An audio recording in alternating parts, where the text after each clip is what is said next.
Hello, everyone. Welcome to the Princeton Reviews webinar. Today, we're going to be talking about mid-school admissions and how to make the most of your experiences. My name is Scott, and I'll be co-hosting today's presentation along with our resident med admissions expert, Anita. Just a few housekeeping items. Everyone's lines are muted, but if you have any questions during the webinar, please jot them down in the question box, and we'll certainly address them as we go through. We'll also have some time for Q&A at the end, so definitely as questions come up, put it in the question box. If we don't get through all the questions during the webinar, we'll certainly circle back afterwards and reach out to you. So have no fear, and ask any questions you want. We're here to help. This webinar will be recorded, so a link will go out to everyone after the webinar, and it'll also be archived right on our website. So again, you don't have to go crazy taking notes. All the information will be recorded and saved for you. So without further ado, I'm going to pass it over to Anita. Take it away. Hello, guys. Let's get started. Lots to cover. Okay, so just a little bit to kind of familiarize you guys with who I am. My name is Dr. Anita Paschall, and I totally prefer to be called Anita. So let me give you a little bit of background about the information I'm going to be providing to you guys. I am actually our Director of Medical and Healthcare Admissions Counseling here at the Princeton Review. But the stuff I'm going to tell you guys is not meant to be condescending, because I was actually on the same side that you guys were, and I'm trying to help you guys not make the same mistakes that I did. I have been doing this for years. I actually did my undergraduate education at NC State. And then I went to medical school at Chapel Hill. So my background, I have an MD, so I've been through the same process and I've been up against it. I will tell you, I bombed my first MCAT and studied my butt off, retook it, did well the second time, but so I got into med school. My background is reproductive health and family planning and family medicine. And then I did a master's in education and PhDs in physiology and pharmacology. Don't be impressed. I didn't want to get a job. I worked for years for the World Health Organization, and I actually did contraceptive development and STD prevention in third world countries. So I still have an office in Zimbabwe and Haiti and Ghana. But after leaving that, I went to work at a university where I ran our health professions advising, and then I've also worked with admissions offices for 5 medical schools and 2 DO programs.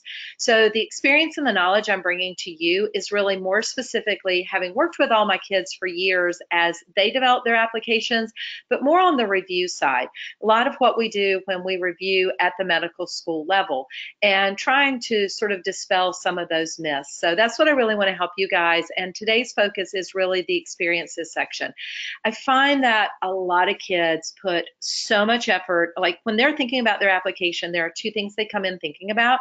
And the first is really thinking about their primary application, and then they think about when they get their interview, and they leave all this stuff out in between. So today I'm going to talk about sort of the timeline, and then I'm going to give you some tips on working on these experiences and how I can possibly help you out with that. So before we get started, so I can get some idea of exactly where you guys are in this whole process, I'd like to launch a poll to ask you guys where you are in this application process. So if you could just click on this so I kind of know the audience I'm talking to. Have you already applied? Are you applying this upcoming cycle, or in the next application cycle, or way in the future?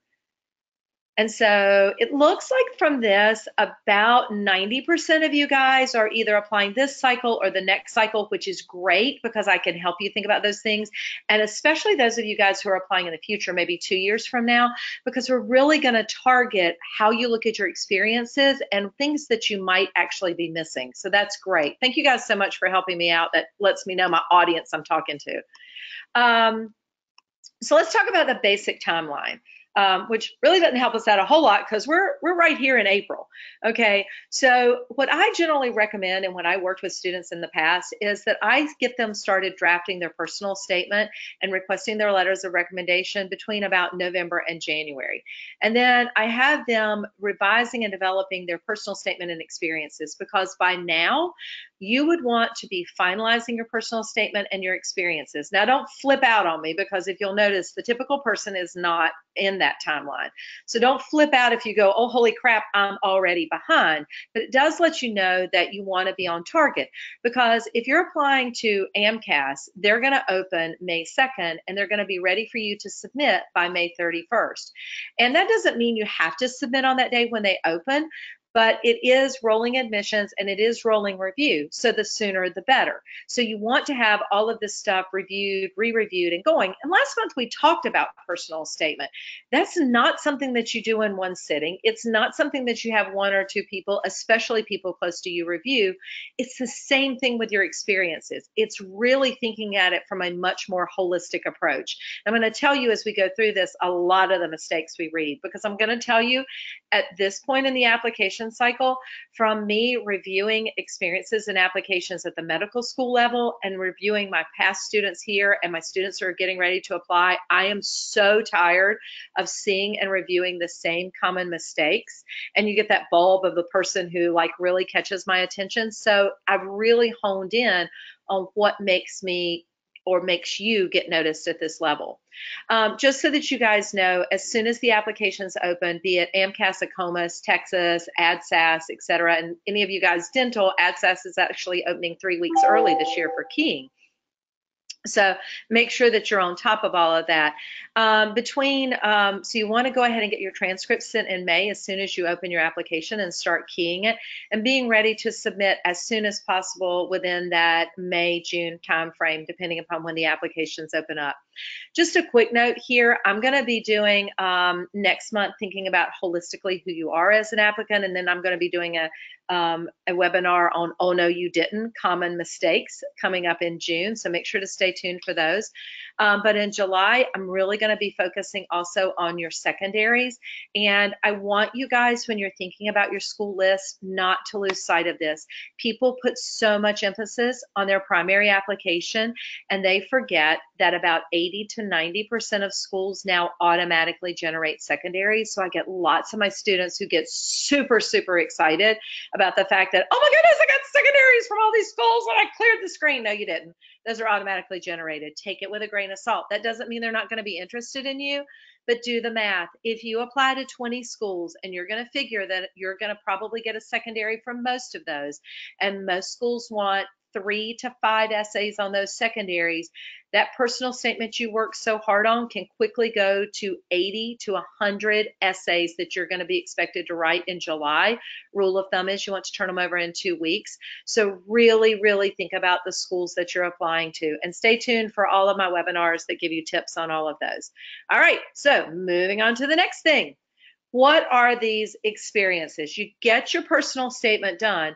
2 tips that I recommend for doing your personal statement and experiences out the gate. Sit down and do a timeline of things that you have done from birth all the way through your life. Significant things that will help to sort of clue in what you're doing. But when you're thinking about your experiences should only be things that you have done from the summer before you started college going forward.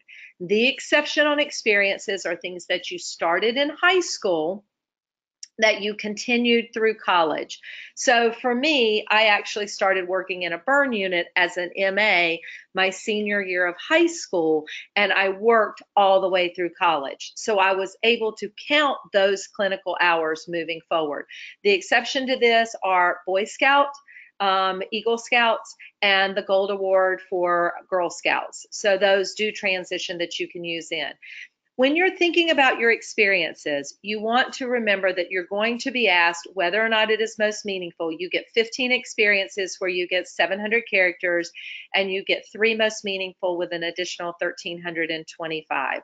If it's a COMAS, you only get 15 experiences and 600 characters, and in Texas, you can list unlimited, but it's 300 characters. You're going to be asked the type of experience. I'm going to show you those in a minute. And the experience name. Please don't be cute. Okay, exactly what you were. Research assistant in a such and such type of lab. I mean, I read one yesterday where somebody was trying to be cute and fluffy, and it was like supreme dancer for the snowflake queen or whatever. No, don't be cute here. We want you to be professional. You're going to be asked for the specific dates of what you did and your total hours. So when you're listing out things that you're doing, you need to go ahead and start figuring out your hours and be realistic or reasonable. People get all freaked out about this organization name and contact title, phone, email. Okay, the only time we ever reach out and contact these people is when this stuff is completely out of whack. I reviewed a girl the other day and she had 15 experiences, all of which she had done for no less than 700 hours. So evidently she was 900 years old and she had not gone to school. So be realistic in what you're doing. The other thing is, if we look like you've got a lot of experience in this, we'll nail you on it. We will definitely call your butt out in an interview on this. So be prepared. Oftentimes people struggle with contact name, phone, and email. Depending upon what it is. Sometimes, for example, we will tell you to group together your clinical shadowing hours so that you will maybe have shadowing over 4 years in 10 different specialties for X number of hours. And they go, well, who do I put down for the contact name? Generally, I will recommend here either put your pre-health advisor, someone who has knowledge of what you've done, or the physician that you spent the most time shadowing in who could also speak for that. And then we'll come to this description, and that's going to be really important to help you guys with. But when you're thinking about your experiences, you have basic categories. So go ahead and look at these categories and start writing out the things that you've done and group them together so that they will be reflective of those different areas. Oftentimes, now, so they list things like publications, posters, and presentations. We really, really look against this and prefer you clump this together with your research. So maybe if you grouped your research hours together and you can say publication in such and such, don't list all of the citations, you will use your secondaries to reference that information, okay? So make sure you kind of keep those things in mind. We'll talk more about that as we go along. All right, your 15 experiences and your 3 most meaningful. Please be very clear about this. Remember that I am going to spend at the med school level roughly 1.5 to 3 minutes reviewing your entire application. We will glance over your transcript for any key things that stand out, but mainly we're looking at your screening parameters. We will skim your personal statement to see if it catches our attention and if there are things that stand out. And then when we're looking at your experiences, think about it, 3 minutes. Do you really think I have time to read all of those paragraphs? No, I am going to look for bullet points, and no, you cannot bullet, but you can dash, you can break them apart, you can separate them by sentences, but you want to have a few key points, and then you want to have a couple of statements that summarize who you are. So generally we say make 1 statement on the organization, make 1 statement on your position, 2 or 3 sentences that state what you personally accomplished. And this is so important, your growth and how it will impact you as a future physician. I'm going to tell you the key mistakes you make, and I'm going to reiterate this later on. Look at how many times you use the word I. I. Oh my goodness, my head is about to explode when I start reading all of this. It sounds like you guys are so narcissistic. And I know that you are reflecting, I did this and I did that, but it is, we look for you to say, we did. So for instance, maybe you're talking about an organization you were involved in, and you would say, such and such organization is committed to doing this. My role was to do this. Our group accomplished this. We did this. Through this experience, I learned how to. And remember, try to avoid using things like, in the future as a doctor, this will help me communicate better. This will help me do this. You need to show demonstrated growth. And I will reflect on that in a minute, but those are some points I want to continue to reinforce. All right, so first pointers. Oops, sorry about that, guys. First pointer. Describe the position and what you did, okay? Do not be generic. You and your passions should be the focus, not the organizations. how this impacted you, and do not write just for the sake of filling up the box. Sometimes less is better. Sometimes, even though it's only 700 characters, I'm amazed at how much somebody can bore me in 700 characters. So be concise, be clear, but be impactful. Be sure that you include how you improved, matured, and learned from this experience. That is so critical. And describe how it fits into your career other than, for example, if you were a TA or a tutor, use an example of how you read the students' reflections, kind of be perceptive of where they were engaged in learning. Maybe think of a way that you helped and demonstrate it. Give me a way that you helped somebody learn something. I read one yesterday where a student works as a TA, TAing a intro bio class. She reflected and talked about how she used some of the mnemonics, some of the tips, and the reflections to help the students not make the same mistakes that she had made. She reflected on personal experience. And then she talked about some of the physicians she had worked with and showed how they did the same thing. She was reflective of showing how that would help her in the future and exactly how that would help her. Not just, it is important for physicians to communicate better in the future. All right, so here are my top 10 tips for maximizing your experiences. Number one, we already talked about this, list and organize. Make a list of everything you did and try to designate a category for it. Do it first. You should already have done this. You should already be working into it. Take each category and list the things that you have done. Look at how much unpaid clinical shadowing you have, or unpaid hands-on clinical, or paid clinical. Look at your amount of hours of research. Look at things like hobbies and shadowing. I worked with one yesterday where someone had done a lot of work in mental health clinics, but broke it out into so many different areas. They are one and the same. If you go in and repeatedly break out like, counseled children, counseled adults, counseled people with this, all within the same organization, it looks like you are fluffing your application, which is actually going to bring me to my next point. Tally and count your list. Okay. If you have 15 experiences or more, then look at where you are going to combine. This is so important because you guys need to understand this. Experiences are much like GPA and MCAT scores. About 90% of schools actually all the schools I work with actually have an electronic screening device. It basically takes the application and it breaks it out into different categories. We are looking at how many service categories you have, how many clinical categories, research, leadership. We are actually looking at hobbies because we're looking at outside interest. So look at where your things fall into categories. Then we actually quell those by length of exposure and amount of hours. So if you break out your shadowing into individualist shadowing experiences, we see a bunch of one-offs for 8 to 12 hours. Versus if you clump them together, we see exposure for 3 to 4 years for more hours. So we are going to put more weight, and we actually assign a score for like service or leadership or clinical. So remember that just like your MCAT and your GPA are going through a threshold, we're doing the same thing. So a commitment to service, a commitment to leadership, no, is research required, but does it help? Absolutely. We are looking to see if there are tutoring or TA experiences and how many there are. So we're going to qualify all your experiences.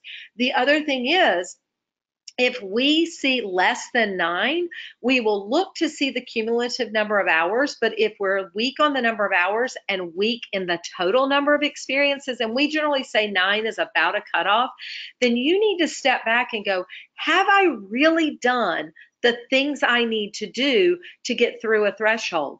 People put so much emphasis on the personal statement, but I will tell you, in a large part, experiences actually play more weight in getting that secondary reviewed in conjunction with it. Number 3, Just say no to high school. I already said this. Okay, I appreciate that maybe you did a lot of seminars. A lot of my kids have done youth leadership forum on law, leadership, and medicine or whatever. And that's great for helping you decide if you want to go into this career in college. But that's really not the type of growth we're looking into. I know maybe you volunteered in the hospital as a high schooler, or you did some things where you got certifications and got some experience. We're really not looking at that. We're looking at the more mature perspective that carried into college. All right, strive for accuracy. Oh my goodness, I cannot explain this enough for you guys. And I'm not just talking about typos. And I know in ways you're trying to condense things. And it's not an issue if you use and or an ampersand to try to save on characters, but watch out for contractions. Don't use contractions in your personal statement. Don't use them in your experiences. Look for typos.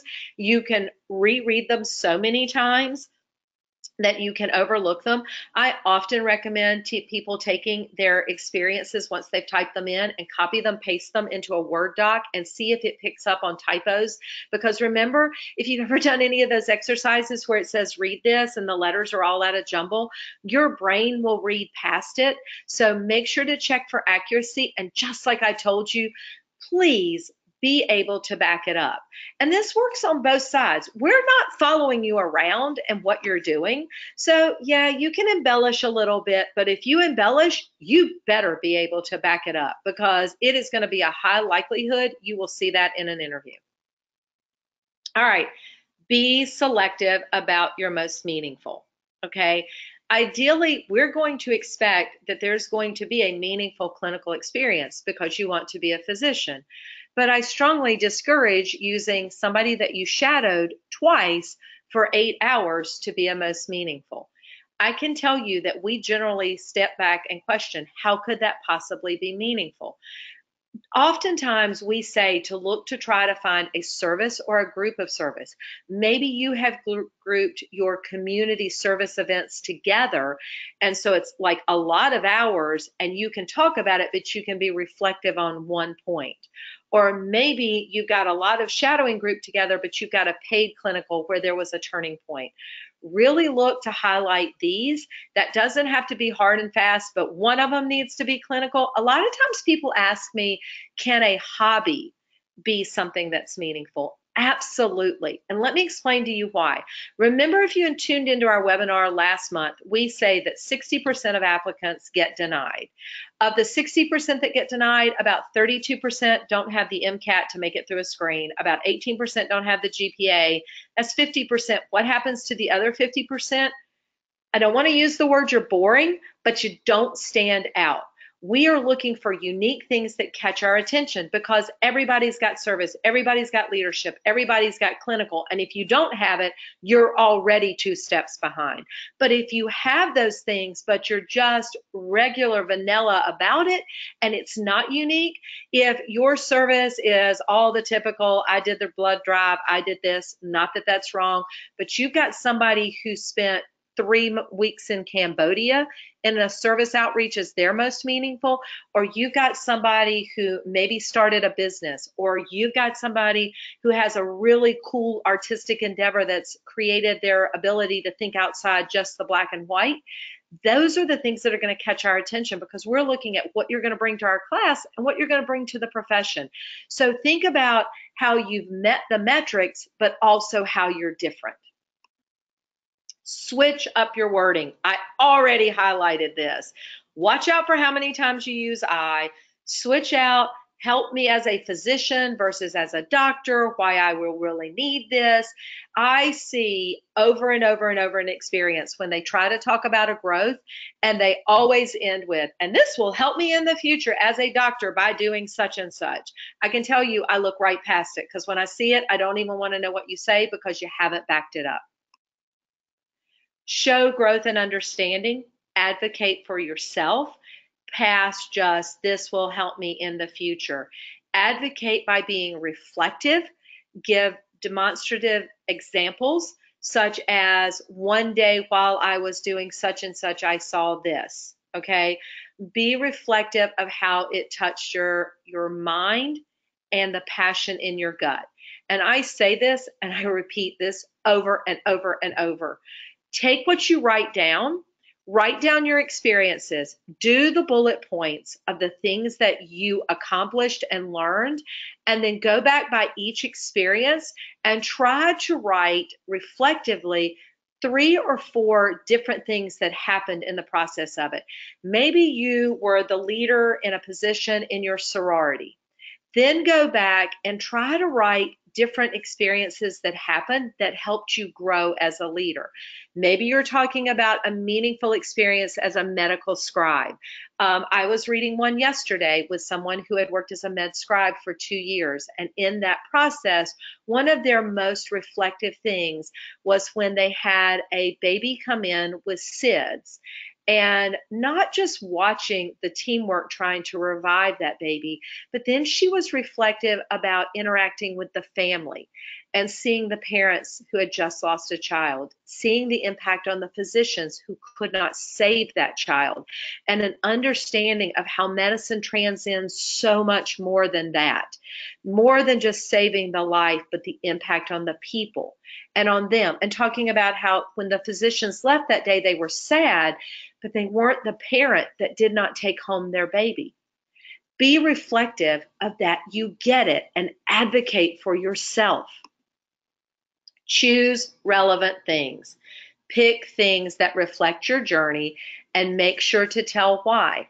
Things like maybe your employment and having to work maybe 20 to 30 hours a week. I had to work 30 to 35 hours to support my education throughout college, and it was tough, but it also really made me appreciate time management. And it helped me when I got in a class where I felt like I just didn't have the time to do it, but I got through it, and how that will help me in the future as I get up against a wall in med school or maybe residency and training. Pick out relevant things, and that comes from taking the time to make that list, make those bullet points, make those reflections. It's not a resume. Oh my goodness. I get this over and over and over. It is literally like you are just writing your resume. I did this, we went here. Know the format. And I'm going to tell you, even if you create categories, so for instance, purpose, what your organization did, responsibilities, I was responsible for, outcome, what you did. You can even create categories within your experience and then label one that says growth, and be reflective. That is the way that when I am skimming your experiences, I can see it spot on and I know what you've done. And avoid the fluff. I cannot point out how important this is, because when you are trying to write this out in just a sea of words, think about it. When you look back at your 15 experiences, is it just paragraph after paragraph after paragraph? You don't have to use all the characters. Use them wisely. Just like I said, make points and then summarize. Make categories, then summarize. Be clear and concise. This is what I work the most with the students that I work with and mentor here at the Princeton Review. I have created a whole set of points and examples on how to make your experiences meaningful, and then take you guys and help you figure out who you are, because you need to set yourself up for the interview. I can tell you that when I read the experiences yesterday of somebody who really made me reflective, when I get to the end of it, I go, do I want to interview this person, and do I want to learn more about what they did? Do I want to know more about that? Do I want to know more about what they said here? Because 700 characters, you guys need to keep in mind, we're not expecting you to tell everything, but we're expecting you to see, can you write a SOAP note, what we call in the future, a SOAP note in the future? Can you diagnose, understand, and give a point of plan, reading from what they wrote? We're looking for the same thing in those 700 and those 1,325 characters. By the way, if it is most meaningful, you better be using up time in those 1,325 characters. I read one just this week where literally they said, please refer to what I have written above, or all content given here, or this was most meaningful because it showed me I wanted to be a physician. If you have 1,325 characters and you gave me 60, I can tell you I already put you in the pile of I'm not really interested in you. Don't shoot yourself in the foot. You've worked too hard to accomplish these things and compile them together. You've worked too hard to make meaningful experiences. Don't blend with everybody else, but also don't short sell yourself. All right, I'm going to go ahead and do a poll because I really wanted to leave some time for us to sort of have some Q&A. So I'm going to do a poll to find out kind of where you guys are thinking. I'm going to give you a little perk because actually by tuning into this webinar, we're running a special promotion that's running now through the middle of April because we're really trying to help people get a jump start on that application so we can start fixing those things in a way that you could possibly use that as credit towards some of our packages. Scott's going to tell you about some of our other prep and things like that, but I want to leave some time for some Q&A. So let me go ahead and open up our poll just to find out what you guys are interested in so I know how to get back to you guys.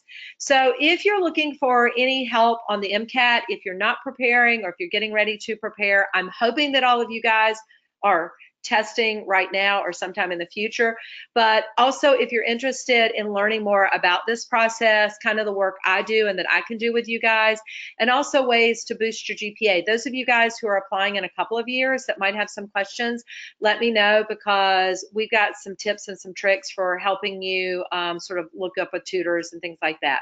Anyway, I'm going to go ahead and close this poll so we can get to more messaging and turn it over to Scott. All right. So, because there are three main components. It's about getting the grades, it's about getting the test scores, but when you get all that stuff put together, please don't mess it up on the application. Be realistic about it and what you need to do. So Scott, I'm going to turn it over to you so you can talk about some of the things we offer, and then hopefully we've got some good questions that I can answer. So I'm going to give you a few minutes and then let's answer your questions. Perfect. Thanks so much. Yeah, I just want to give you a couple minutes to catch your breath, and I'll tell you about some great resources that are available on our website, and then I'll circle back and we'll answer a bunch of the questions that are in the chat box. So if you think of any other questions, write them down in the chat box, and we should have plenty of time to get through all of those. But really, I just want to let you know about our website. There's tons of free resources to help get you started. So we have a free full-length practice test with a detailed score report. So if you're thinking about getting ready for the MCAT, definitely start there. We also have a great med school search engine. So we have profiles for each school. You can search and see all the important details and help kind of track out your journey. We offer med admissions counseling, like Anita mentioned. Her team could really help make the difference to get you into that dream school. We have lots of different ways to prep for the MCAT, and then we also have homework help, which not a lot of students know about, so I'd just like to spend a moment on that. So if you wouldn't mind going to the next slide. So homework help, you can think of it as your pre-med GPA booster. So if you're currently in school taking classes, homework help gives you academic tutoring that's available 24/7. So we have online tutors available. In less than 2 minutes, you can go to our website anytime, day or night, and be matched up with a live tutor in over 40 different subjects, including all of the core MCAT sciences. So definitely check it out. You can actually go to our website and do a free trial. So again, take advantage of that homework help free trial and get on the way to better grades. And it's so awesome because I could have so used that 24/7 tutor when I finally opened my physics book at like 1 o'clock in the morning because I hated physics. So I've actually worked with these guys and they are so awesome. So, oh, next slide. Right. That's my job. Yeah. So we have different test prep options, and it really depends on your individual needs, right? So it's important for you to identify kind of the student that you are. One thing I did want to mention is for the month of April, we have this awesome new promotion. It's called MCAT Double Money Back. So if you prep with us in our MCAT self-paced or our classroom course, and if your score doesn't improve, we actually give you double money back. So say if you paid $2,000, your score doesn't improve, we'll actually give you back $4,000. So pretty insane, but that's how confident we are in our prep. So definitely check that out on our website. Again, it's our double money back guarantee for the month of April. So if you sign up for a course during the month of April, it doesn't have to start now. It can start later in the summer, but take advantage of that awesome double money back guarantee. And next slide, please. And then as far as prep options go, we have a ton of them. I'm not going to go into crazy detail, but it really depends on the kind of student that you are. So if you're the kind of student that wants to eat, sleep, and breathe the MCAT, maybe our MCAT summer immersion might be for you. It's basically an MCAT boot camp where you go away. You have almost 400 hours of instruction, coaching, great resource if you're prepping over the summer. Our most popular option is our MCAT Ultimate course. This is led by a team of subject experts, and it's 123 hours of classroom instruction focused on content review and strategy. So we'll go over everything you need to know. But if you're the kind of student that is coming in and you already feel strong in the content, but you just want to focus on strategy, maybe our MCAT strategy course is for you. That just focuses the classroom time on how to apply those strategies to the MCAT. And then if you're the kind of student that wants to work on your own and you just want all the resources at your fingertips, maybe our MCAT self-paced will be for you. This gives you all the tools that our classroom students get, just without live instruction. So you get access for 9 months. You can work through practice tests, drills, videos, lessons, and you also get access to all the AAMC content. So again, everything you need to succeed just at your own pace. So a lot of students like to go that way. And finally, if you're the kind of student that wants that one-on-one instruction, we offer private tutoring, both in person or in a live online classroom. So again, you basically tell us when and where you want to meet, and we send a tutor to you on your individual timeline. Another awesome thing that we're offering now is our MCAT Try Us for free. So this is another opportunity. If you don't do anything else as far as prep goes, take advantage of this free opportunity. So basically, it gives you a glimpse behind our online tools, and you get a month free access. You just go to our website, princetonreview.com/MCAT free trial. You can sign up there totally free, and you get access to everything that's included in one of our classes. So you get diagnostic exams, you get some of our on-demand Netflix content review videos, drills, a full-length practice test with that detailed interactive score report. And you can actually click on each question. You can see what the correct answer is, what you put, and a detailed explanation. So again, a great way to kind of kickstart your prep, and it's all for free. So definitely take advantage of it. And then this is the good stuff for Anita, right? So this is all of our med school admission stuff. I'll let you talk about that if you like. Yeah, we have packages that pretty much match anything you do. Just somebody who wants help getting their primary application out, we have that. Coming up after applications open, if you missed that part, there is prep to help with secondary essays and interview prep. But this is the one thing that I really do struggle with students, because they're so focused on the primary and they forget. And I will tell you, for a lot of us schools, now remember I told you that 85 to 90% of schools automatically generate secondaries. So we get a lot that they don't necessarily review. It's just a way of wheelhousing them. But for the students that do make it to that secondary review, this is as much, if not more, than the primary application. The primary, make sure you meet those thresholds. The secondary is really finding out why that school. And it's really important not only to get the right responses, but to get them out in a timely manner. And then, needless to say, I can't say enough about interview prep. More is lost in one in the interview prep, and that's about 60% of your total application once you get to that part. And then navigating that field after the interview. What did you do? Do you do letters of intent, letters of continued interest? How do you phrase those? How do you do your thank you notes? How do you approach them? And that's all included in our comprehensive packages. And also our premier comprehensive is 100%, actually it's probably 200%, just from me. I actually do all parts of the review. I do extra reviews. You get 16 schools instead of 8. It's just me 24/7, pretty much at your fingertips. Anyway, we are actually offering some discounts on our comprehensive packages right now. And so do we have that on here? Oh, it was on there. And so it's a special $250 discount. And it's actually available April 4th through April 20th. So if you happen to talk to someone and you can use this MD Early Bird 350 code, man, that is a long code, but y'all can copy and paste it because you can get it. You can get an additional $350 off your package, which is pretty freaking awesome. All right, so question time, because that's what I've been waiting on. So give it to me. I'll leave this up here so y'all can copy it down. All right, yes, we have a bunch of questions. We have 20 minutes, which is great. So I'll just start firing away. So yep. Let's see here. So this one was one of the first ones we got. So, you mentioned a bunch of different kinds of experiences, but in your expert opinion, what do you believe are some of the best experiences that people should include? Yeah, absolutely. You guys obviously know that clinical exposure is the biggie. I mean, obviously, and I struggle with people all the time, because especially like kids taking gap years, and they're like, so should I do research or should I do clinical experience? Let me tell you something.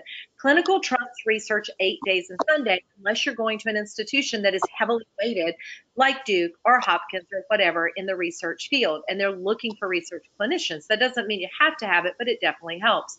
But, the first thing we're going to screen on is clinical experience. And we're going to look for those categories and the total number of hours. Again, we're going to look for length of time and total number of hours. So oftentimes I encourage students to group all of their shadowing together. So maybe from your freshman year to your senior year, you shadowed for 4 years and you got 200 hours. And we're looking, by the way, for at least 100, and ideally in 3 to 5 different specialties. That's not each, that's in 3 to 5, one being primary care. So if you clump them all together, you could even break them out into private and hospital-based and indigent care. And you could just list the physicians that you shadowed in or the specialties. You could just list the areas, all right? And then you could write how you were reflective about overall shadowing. So yeah, clinical exposure, and again, paid always trumps shadowing if there's enough diversity of it. You cannot list things you're going to do in the future, but if you've got something that, let's say you're going to start a paid clinical job in May, you can estimate your hours going forward all the way throughout the application cycle. People often will say to me in their year they're applying, they're going to do something maybe in June, 1st of July. And one of the things that I recommend is if you're going to do that, to not, you have to be committed to it. You can kind of fudge it, list it in your total shadowing, but you have to make sure that you're actually going to be doing it. Okay. A mission trip you don't want to fudge on unless it's happening like in June. Service is huge. When we talk about service, at least 6 months for 50 hours, something done on a regular basis, and service that takes you outside your comfort zone and is unique. We do look for leadership experiences. They do not have to be directed titles. Like, it doesn't have to be president of a group. It could have been something that you took a lead initiative on. Reflective of that. Yes, research for sure. And then another one is typically, we often say study abroad, but if you don't have study abroad, we are looking for cultural exposure. Okay, so that's another really big one. So maybe it could be your own personal family journey. It could involve traveling. It could be mission trips, or it could be a formal study abroad. Those can all be lumped together to cultural diversity and exposure. I think that covered it. Scott, can you give me another one? Yeah, that was good. So you just mentioned it as I was looking through a question. Someone was wondering if clinical exposure from another country is okay. And I'm assuming that's a yes because you just kind of touched on that a little bit. By the way, let me tell you guys something to really be careful of, though. Clinical experience from another country is fine. It should not be the dominant part of your clinical experience because obviously you want to be shadowing here.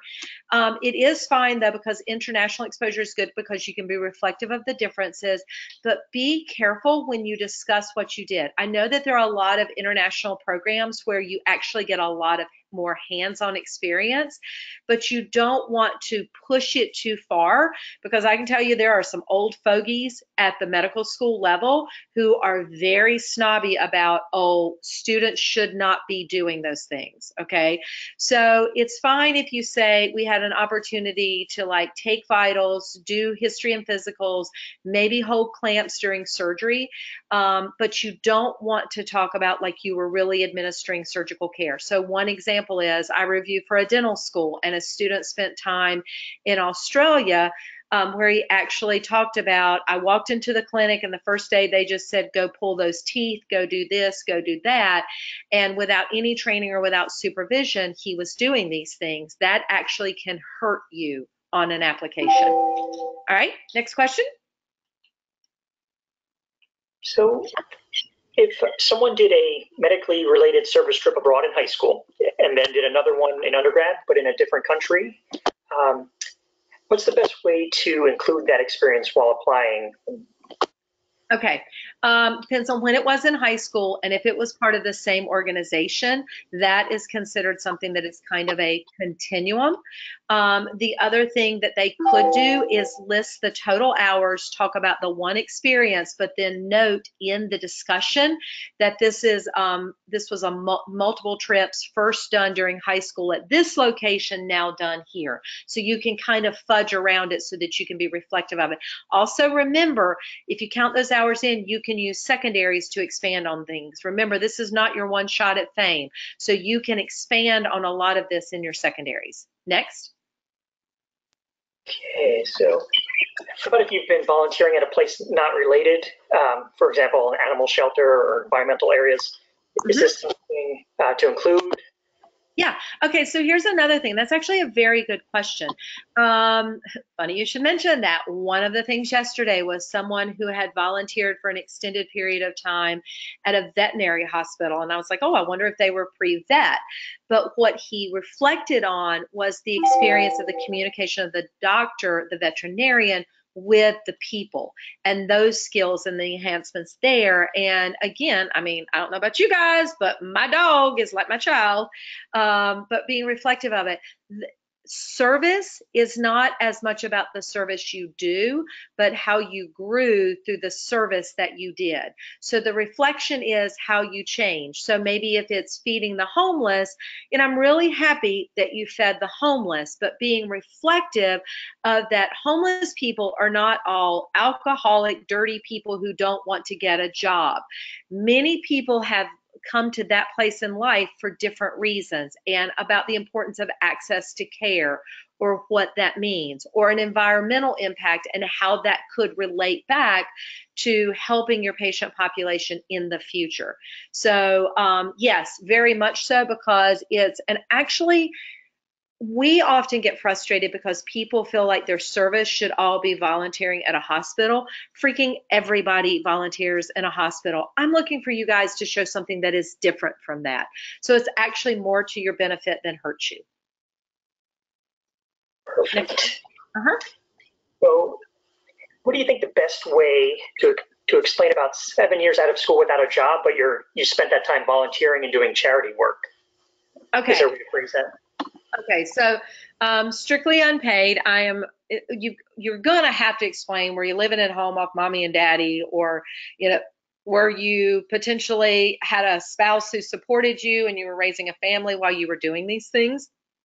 All of that is a continuum of growing. What hurts you is if there is time out where you did not do it in something that was fulfilling. So I was working with a student yesterday who had been out for over a year without really a full-time job, without really investing in service work or whatever. So the question becomes, what were you doing? If you have used that time for growth, so you're not working, but you're heavily involved in service and charity, you are going to bring very unique attributes to our school. Not just that you're an older applicant, which we love, but you've had exposure in much more in-depth service charitable organizations. So that actually can very much be turned to your benefit. So I would not consider that a hindrance. I would consider that a big positive. Perfect. So here's one kind of branching off. You mentioned earlier that it's best to exclude activities which only took place in high school, but what if someone spent 200 hours shadowing various physicians in a clinic for a co-op program? Would this be appropriate to talk about? Shadowing in a co-op program. So while they were in college, or was this while they were in high school? This was high school, grade 11. Grade 11. Oh, so like one of those high school cultural experience type things. Again, this would be something that in your personal statement might be one of your lead-in experiences where you talk about where you had that opportunity which fueled your growth, and then expand on it. Then you group all of your shadowing post-high school into your total experiences, but then in that summary, you can talk about in conjunction with. Also, remember, you can expand on those in your secondaries, but that's a big deal. They look for cutoffs. I mean, I did that same thing when I'm reviewing and I'm looking at somebody applied and when they graduated, and if I see stuff way behind, that's automatically they're fluffing from high school. And so that's kind of an opinion. Even if it is meaningful, it's generally not something that we want used. We want it referenced in a personal statement or extrapolated or expanded on in a secondary. Great. Okay. How about for a non-traditional student? They're wondering how they could use their past experience in their application. I guess it really depends on what they've done, right? Well, I mean, so past experience. So maybe, yet again, I know I'm using lots of examples, but this is what comes up. I read the most awesome personal statement and experiences the other day with someone who had done just that, who had gotten out of college and had chased the dream. He was a business major who wanted to go into sales, and he talked about learning the long hours, but also the lack of kind of fulfillment that he found about the course and the journey. But then he also talked about the maturity that came with living on his own, paying his own bills, the uncertainty of a career path, and really having to step back. This person had to leave his job and take out loans to go back and repeat coursework, but showing that determination and also going back to get involved at a different level of where you were thinking. So it's a huge, huge asset. We love the older applicant. We love the people who have done things other than just gone through high school, gone through college, who actually understand real world, because those are the real people they're going to be taken care of in the future. So we always find that they bring so much more to a class and to the profession. It is a total plus. Hopefully that answered your question. Do you have something else for me, Scott? I think we have time to take maybe a couple more, maybe 2 or 3. Sure. So one person wanted to know if they could use a course that they took as a meaningful experience. So it depends on what you did within a course. Okay, so if the course required a lot of active participation, such as maybe doing an honors thesis or maybe a project or something that they did that was considered in that experience, not just, because for me it would have been I took physics and I was like, oh no, I am not going to be a chemical engineer. But then actually I took a class in biomedical ethics, and we not only had to do a project, but we actually had to go out and serve within a community and learn kind of the disparities and the applications and what we could or could not do, that then led into a paper and a thesis that I wrote. So that could be kind of an experience of kind of a coursework where a project that was a result of a class could become a meaningful experience that was a turning point, but not just a class in general. So it has to have an expanded component of it, because generally we go, oh, that's the most meaningful thing. You didn't have a leadership, you didn't have a service or whatever. So you really have to be strong on that reflection. All right, do you have another? So let's see here. So someone wanted to know how they would approach the fact that they have a bachelor's degree in, let's say, theology, but they've been a paramedic for a fire department for the past 5 years. Is there a way to kind of leverage, I guess, your major versus what you're actually out there experiencing? No, seriously, it's actually great.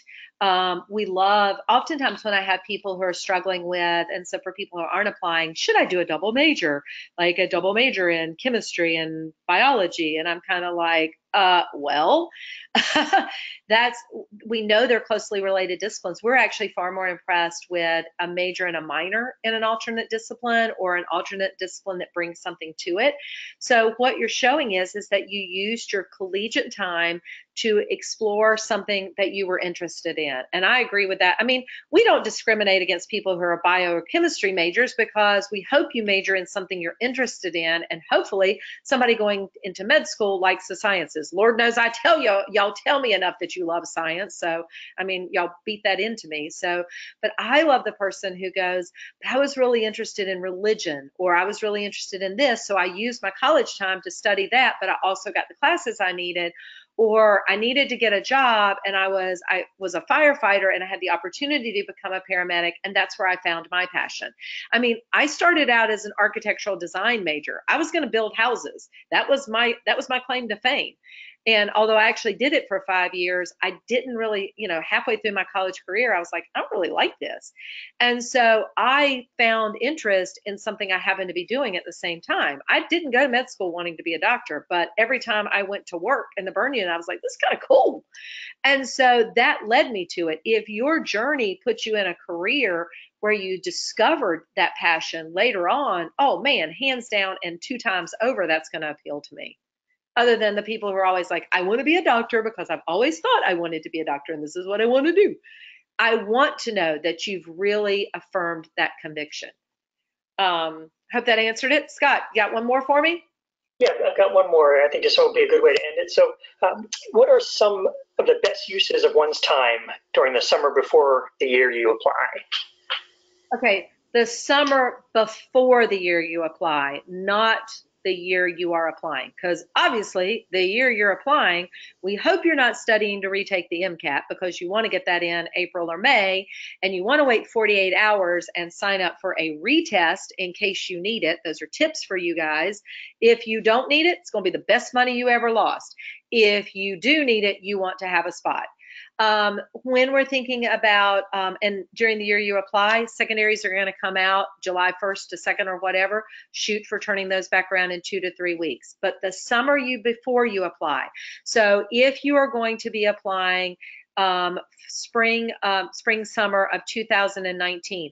By the way, if any of you guys are interested, we actually have 2 and 3 year packages so that I can mentor folks and actually help you work on all of these things in the years before you apply. So when you get to this point, you are so on top of it and ready. But the summer before you're applying, you want to do a reflective look at your application. So you want to look at where you're strong and where you're weak, and you want to strategize a plan. Most commonly, I find people are weak, obviously in clinical, or they're weak and or in their service, or they're more long-term service. And the year before you apply, heck yeah, this is the best time, especially with service. You know, if you're going to start volunteering with a needy care program or a crisis line or with hospice or maybe with a community outreach program or become a mentor with the Boys and Girls Club or the Big Brother, Big Sister program, this is the time to get involved now. Not the month before you submit your application and you've done it for 2 weeks. So get involved in something that you can do over a continuum. If you are weak in your clinical, look at doing a medical mission trip out of the box. Look at getting your CNA so you can get a part-time job during the next year, or getting trained as a medical scribe. Oftentimes people go, I'm going to try to do a summer research project and count that for my research.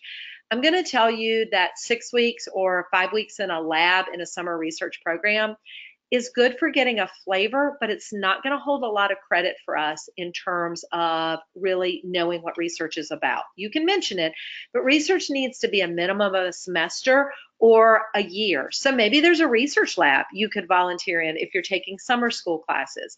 So lay your whole application out, look for your weaknesses, and then go after those specifically. And again, if you're weak in clinical, people are like, but I don't know people, I don't know what to do. Well, other than getting your CNA or your EMT, you got to do some cold calling. Beat the pavement.